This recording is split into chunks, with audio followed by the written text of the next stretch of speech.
είπε και ο Αλέξανδρος, αλλά θα πάρω μία πάσα από αυτό που είπε ο Περιφερειάρχης, γιατί με συγκίνησε λίγο με την αναφορά στο χωριό.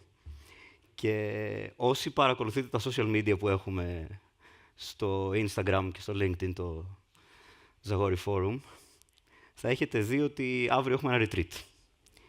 Και για να ανακοινώσουμε αυτό το retreat έχουμε ανεβάσει μια φωτογραφία. Ήταν από τις πρώτες φωτογραφίες που ανεβάσαμε. Και η φωτογραφία αυτή έχει έναν πλάτανο. Τον δείχνει, είναι εκεί στην πλατεία. Αυτός ο πλάτανος, δεν το ξέρετε μάλλον οι περισσότεροι, είναι εκεί εδώ και 209 χρόνια. Υπήρχε εκεί πολύ πριν ακόμα συσταθεί το ίδιο το ελληνικό κράτος. Έχει δει πολέμους, έχει δει ξεριζωμούς, έχει δει γιορτές, έχει δει σιωπές, έχει δει γενιές να φεύγουν, όπως έφυγε ο παππούς μου κάποτε για να πάει να σπουδάσει στη Ριζάριο, έχει δει και κάποιους να επιστρέφουν.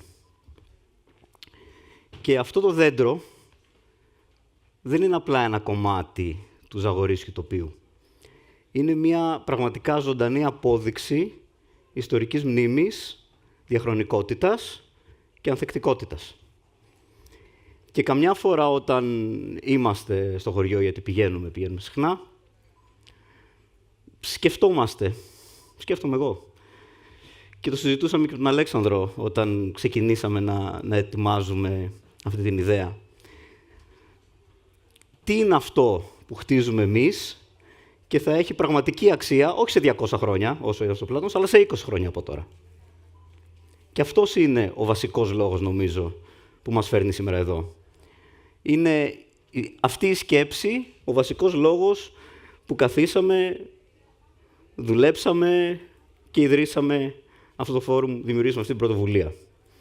Και για μένα προσωπικά είναι εντελώς διαφορετικό να κατάγεσαι από έναν τόπο και εντελώς διαφορετικό να θέλεις να κάνεις από την ψυχή σου πράγματα για αυτόν. Το Ζαγόρι δεν είναι απλώς όμορφο. Είναι μοναδικό. Είναι ένα μοναδικό πολιτιστικό τοπίο της UNESCO. Είναι ένα μοναδικό μοσαϊκό από πετρόχτιστα χωριά, από αρχαία μονοπάτια, σε ανώθευτη άγρια φύση. Τα ενώνουν αριστοτεχνικά γεφύρια και ζωντανές μνήμες. Είναι ένας τόπος που υπερβαίνει την κληρονομιά του. Γιατί αυτός ο τόπος έχει αυτό που πολλοί τόποι έχουν χάσει. Έχει την ακέραιη αίσθηση της ταυτότητάς του. Είναι η αρχιτεκτονική του που αποτυπώνει στο χώρο την έννοια της συνοχής. Είναι το τοπίο του που απαιτεί υπεύθυνη διαχείριση, που καλεί για προστασία και καλεί για φροντίδα. Και είναι και οι άνθρωποι, είναι νομίζω εδώ στο κοινό ο θείος μου που έχει γράψει πολλά βιβλία για το Ζαγόρι. Είναι οι άνθρωποι, και για τους Αρακατσάνους, είναι οι άνθρωποι που διηγούνται ακόμα ιστορίες που έχουν νόημα και ουσία. Και δεν είναι μόνο οι Ζαγορίσχοι, είναι όλοι οι Ηπειρώτες, ορεινοί και παιδινοί Ηπειρώτες. Δεν ήταν ποτέ απλώς κάτοικοι αυτού του τόπου. Ήτανε ευεργέτες, ήτανε άνθρωποι οι οποίοι χτίσανε, ήτανε άνθρωποι οι οποίοι φύγανε από τον τόπο τους και γύρισαν πίσω δημιουργώντας πραγματικό πλούτο, όχι μόνο για αυτόν τον τόπο, όχι μόνο κάνοντας γεφύρια, αλλά δημιουργώντας για την ίδια την Ελλάδα. Είναι στην πραγματικότητα αυτό το νόημα του φόρουμ μας. Όχι το αόριστο όραμα, αυτό που καμιά φορά, συχνά ακούμε στην τηλεόραση, ότι θα κάνουμε αυτό και το άλλο. Είναι μια πρόκληση διαφορετική. Είναι μια πρόκληση για το πώς μπορούμε να χτίσουμε έναν κόσμο όπου περισσότεροι άνθρωποι θα έχουν την ευκαιρία να δώσουν νόημα. Να δώσουν μαζί νόημα στο σκοπό τους. Και αυτό το κάλεσμα δεν είναι μια μοναχική υπόθεση. Δεν είναι κάτι που το κορνιζάρει σε ένα τοίχο. Επιτυγχάνεται μόνο όταν όλοι μαζί συνενώνουμε δυνάμεις και ιδέες και αποκτά κλίμακα και μεγαλώνει και βρίσκει ανοιχτά αυτιά και βρίσκει και εδώ και στο κέντρο ανοιχτές αγκαλιές. Όταν βρίσκει ανθρώπους να το στηρίξουν, να το υποστηρίξουν και να είναι αρρωγοί του. Και αυτό το φόρουμ, λοιπόν, δεν είναι μία ακόμη εκδήλωση. Εμείς έτσι θέλουμε να το δούμε, μία υποδομή, ένα αναδυόμενο οικοσύστημα για τα Γιάννενα, για το Ζαγόρι, για την Ήπειρο ευρύτερα. Θα σας πω ένα παράδειγμα. Έχω δουλέψει τα τελευταία 13 χρόνια σε πολλές πολιτικές καμπάνιες.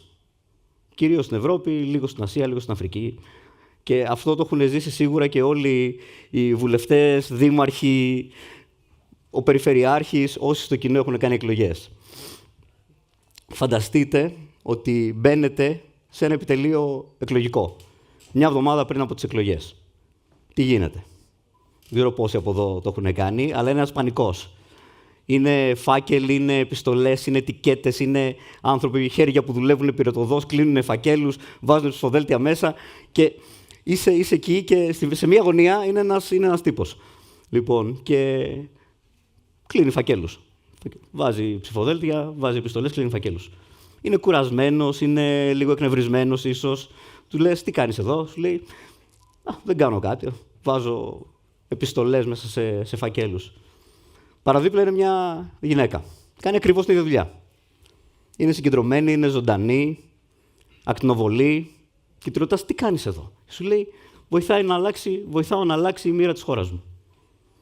Είναι δύο εντελώς διαφορετικές αντιλήψεις για το ίδιο ακριβώς πράγμα. Αυτό ακριβώς είναι που κάνει ο σκοπός. Μεταμορφώνει τη ρουτίνα, την απλή καθημερινή εργασία σε προσφορά, δημιουργεί τη συναντήληψη. Και αυτή ακριβώς είναι και η δυναμική που θέλουμε να χτίσουμε με αυτή μας την προσπάθεια.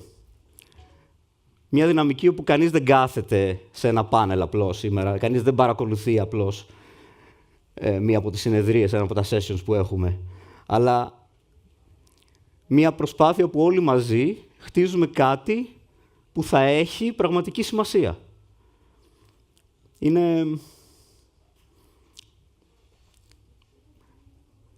παλιά, μέχρι πριν κάποια χρόνια, στην πορεία της ζωής, ας πούμε, των παππούδων μας, των γονέων κάποιων, ο σκοπός προερχόταν κυρίως από την εργασία, από την εκκλησία, από την κοινότητα, ειδικά στα χωριά. Σήμερα αυτές οι σταθερές χάνουν σε μεγάλο βαθμό τη δυναμική που είχαν. Είναι η τεχνολογία που μεταμορφώνει ολόκληρους κλάδους. Είναι οι κοινότητες που αποδυναμώνονται. Είναι ότι πολλοί συμπολίτες μας νιώθουν αποκομμένοι και δεν ψάχνουν απλώς για δουλειά. Και ειδικότερα οι νεότεροι. Ψάχνουν κάπου να ανήκουν. Ψάχνουν ένα νόημα σε αυτό που κάνουν. Και αυτή ακριβώς, το να βρούμε αυτό το νόημα, είναι η βαθύτερη κρίση της εποχής μας. Και είναι και παράλληλα η δική μας πρόκληση εδώ πέρα. Για το πώς θα καταφέρουμε, Μαρία, να μεταμορφώσουμε αυτόν τον τόπο σε μια πλατφόρμα για συμμετοχή, για δημιουργία, με διάρκεια και με έναν τρόπο που δεν περισσεύει κανένας. Σας το είπα και νωρίτερα ότι το φόρουμ αυτό βασίζεται σε μια απλή αλλά ισχυρή πεποίθηση, ότι το ιδιωτικό κεφάλαιο, η επιχειρηματική ενέργεια και η πολιτική βούληση μπορούν όταν έρθουν μαζί να μεταμορφώσουν μια περιοχή εφόσον συγκλίνουν πάνω σε έναν κοινό σκοπό. Και έναν σκοπό, στη δική μας περίπτωση εδώ, που είναι μεν ριζωμένο στην παράδοση, Δήμαρχε, αλλά είναι εστιασμένο στο μέλλον. Ένα Ζαγόρι όπου ο βιώσιμος τουρισμός το είπε ο Περιφερειάρχης νωρίτερα, το είπατε κι εσείς, δεν προστατεύει, δεν απομυζά τους φυσικούς πόρους, όπου η αγροτική τεχνολογία, η αγροτεχνολογία ενδυναμώνει τους παραγωγούς με τα νέα μέσα, με τις νέες τεχνολογίες, όπου το πανεπιστήμιο γίνεται καταλύτης πρακτικών λύσεων και όχι απλώς παραγωγός αποστηρωμένης γνώσης. Ας είμαστε όμως ειλικρινείς και πάω λίγο πίσω στη δική μου δουλειά στις Βρυξέλλες. Όσο και αν μεγαλώνει η τοπική δυναμική, σε ευρωπαϊκό επίπεδο παραμένουμε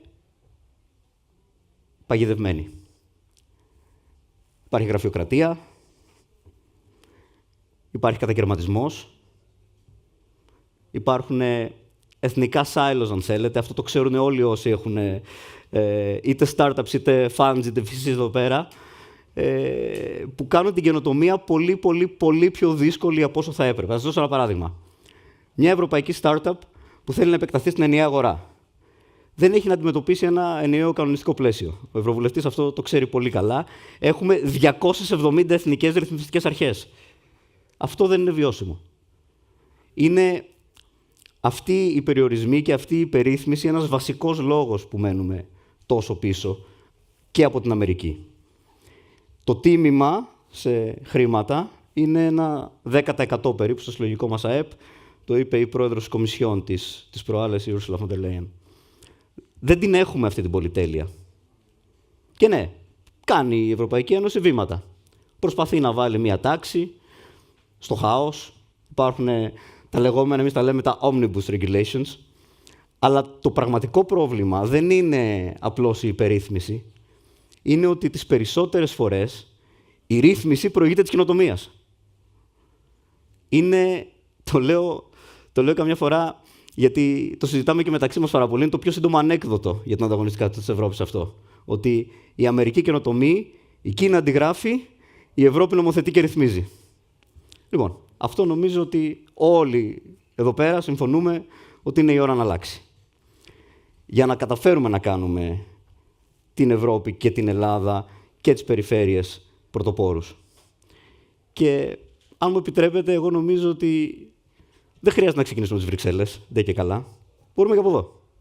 Γιατί σαν το Ζαγόρι, σε όλη την Ελλάδα και σε όλη την Ευρώπη υπάρχουν δεκάδες άλλοι τόποι, εκατοντάδες, χιλιάδες άλλοι τόποι, οι οποίοι με τη δική τους ιστορία, με τη δική τους δυναμική, με τις δικές τους ιδιαιτερότητες, είναι διάσπαρτοι σε όλο τον ευρωπαϊκό χώρο, έχουν τέτοια χαρακτηριστικά. Είναι αυτή η ποικιλομορφία, αυτός ο πλούτος της Ευρώπης είναι ταυτόχρονα η κληρονομιά και η παρακαταθήκη της. Και είναι ένας πλούτος που πρέπει να αθροιστεί για να μεγαλώσει πάρα πολύ. Η σημερινή θα είναι μια πάρα πολύ παραγωγική μέρα, το έχετε δει στο πρόγραμμα. Θα μιλήσουμε για αγροκαινοτομία, θα μιλήσουμε για τεχνολογίες της υγείας, για ψηφιακές υποδομές, για τουρισμό, για άμυνα και αποκέντρωση, για επενδύσεις με περιβαλλοντικό και κοινωνικό αντίκτυπο, για το πώς θα καλύψουμε το χάσμα που υπάρχει συχνά ανάμεσα στην πολιτική και την καινοτομία. Έχουμε ένα πάνελ dedicated ακριβώς σε αυτό. Κάθε τομέας, κάθε συζήτηση, κάθε επαφή, τον έχουμε σχεδιάσει να είναι μέρος ενός μεγαλύτερου σχεδίου. Ενός σχεδίου που απαιτεί μια καινούργια νοοτροπία για να καταφέρουμε να ξεκινήσουμε να πηγαίνουμε μπροστά. Και γι' αυτό θα μου επιτρέψετε να κάνω μια παρένεση προς τους επενδυτές που βρίσκονται μαζί μας. Πιστέψτε στην περιφέρεια. Είναι πάρα πολύ απλό. Έχει δυνατότητες, πολλές δυνατότητες που παραμένουν ανεκμετάλλευτες. Προσφέρει ευκαιρίες και την ίδια ώρα σας έχει ανάγκη. Αυτό είναι πάρα πολύ σημαντικό. Οι πιο σημαντικές καινοτομίες μπορούν να ξεκινήσουν από εδώ. Το είπε πάρα πολύ ωραίο ο Αλέξανδρος νωρίτερα στο χαιρετισμό του. Και στους φίλους μου από το χώρο της πολιτικής, Μίλτο, Μαρία, Μανώλη, Φρεντί, κύριε Βαρτζόπουλο, κύριε Υπουργέ, σας ευχαριστούμε πάρα πολύ που είστε εδώ. Ακούστε την αγορά. Γενικά να ακούτε, αλλά ακούστε την αγορά. Πιστέψτε και στηρίξτε όσους τολμούν, όσους πρωτοπορούν, όσους καινοτομούν. Είναι σημαντικό, σας χρειάζονται. Νομίζω ότι σίγουρα όλοι έχουμε ακούσει αυτό το περίφημο Εντάξει μωρέ τώρα, ας το φτιάξει κάποιος άλλος, κάποιος θα το κάνει. Ας το αφήσω εγώ, κάπως θα γίνει αυτό. Ξέρετε, νομίζω στην πραγματική ζωή δεν υπάρχει άλλος. Όσοι επιχειρούν το ξέρουν αυτό. Υπάρχουμε εμείς και είτε εμείς θα το κάνουμε, είτε απλά δεν θα γίνει ποτέ. Και ίσως πλατιάζω λίγο τώρα, αλλά ξέρουμε όλοι όσοι θα ανέβουν σε αυτή τη σκηνή και νομίζω και όσοι έχουν επιλέξει να είναι στο αμφιθέατρο, ότι το να χτίζεις απαιτεί θάρρος, μεγάλο θάρρος. Απαιτεί περιθώριο να δοκιμάσεις, να αποτύχεις, να ξαναδοκιμάσεις, να ξαναποτύχεις, να ξαναδοκιμάσεις. Αυτή είναι η ζωή του startup, έτσι κι αλλιώς. Κανένας ποτέ δεν εγγυάται την επιτυχία, μάλλον το αντίθετο, οι πιθανότητες είναι πάρα πολύ χαμηλές. Ο λόγος όμως που οι περισσότεροι γύρω μας δεν επιχειρούν, δεν είναι αυτός. Είναι επειδή... Δηλαδή δεν είναι ότι δεν έχουν ιδέες, δεν είναι ότι δεν θέλουν, δεν είναι ότι δεν σκέφτονται κάτι. Είναι επειδή δεν αισθάνονται ασφαλείς να το κάνουν. Δεν υπάρχει το ρυθμιστικό πλαίσιο να αισθανθούν ασφαλείς να το κάνουν. Νομίζω ότι πολλοί από εμάς σήμερα δεν θα ήταν εδώ αν δεν είχαμε αυτή την τόλμη να ρισκάρουμε. Και εάν θέλουμε περισσότερους ανθρώπους που δημιουργούν, πρέπει να τους δώσουμε το χώρο να μπορούν να αναλάβουν αυτό το ρίσκο. Και αυτή είναι η βαθύτερη υποδομή που θέλουμε να θεμελιώσουμε με αυτή την προσπάθεια. Πάω λίγο πίσω. Αύριο το πρωί, καταρχήν σας προσκαλώ όλους στο κουκούλι που θα ξεκινήσουμε το retreat μας. Θα καθόμαστε κάτω από εκείνο τον πλάτανο. Και θα δείτε και την εκκλησία και το κλειστό σχολείο είναι εκεί απέναντι. Νομίζω ότι ο πλάτανος αυτός παραμένει γεμάτος νοήματα, που μας θυμίζει ότι ο σκοπός δεν είναι κάτι που το διακηρύσεις, είναι κάτι το οποίο χρειάζεται να τον εμπνευστείς, χρειάζεται να τον φροντίσεις, χρειάζεται να τον βοηθήσεις να μεγαλώσει, να αναπτυχθεί. Και αυτό θα γίνει μόνο από ανθρώπους που επιλέγουν να χτίσουν, που επιλέγουν να δημιουργήσουν, που επιλέγουν να αναλάβουν ρίσκο, όχι επειδή είναι εύκολο, αλλά γιατί έχει αξία. Και θέλω να πιστεύω πως σήμερα εδώ, νομίζω εκφράζω και όλη μας την ομάδα, δεν ήρθαμε για να μιλήσουμε απλώς, ήρθαμε για να ξεκινήσουμε να δρούμε. Και αν κι εσείς, όπως κι εμείς, πιστεύετε ότι τέτοιοι τόποι σαν γι' αυτόν εδώ, σαν το Ζαγόρι, μπορούν να ηγηθούν και μπορούν να πρωτοστατήσουν σε μια Ευρώπη και σε μια Ελλάδα, η οποία μας χωρά όλους, είτε ζούμε στις Βρυξέλλες, είτε ζούμε στα αστικά κέντρα, είτε ζούμε σε απομακρυσμένες γωνιάς της Υπήρου μας, τότε εκ μέρους όλης της ομάδας σας καλωσορίζω ξανά στο πρώτο Zagori Impact Investing Forum και πάμε να ξεκινήσουμε τις δουλειές μας. Ευχαριστώ.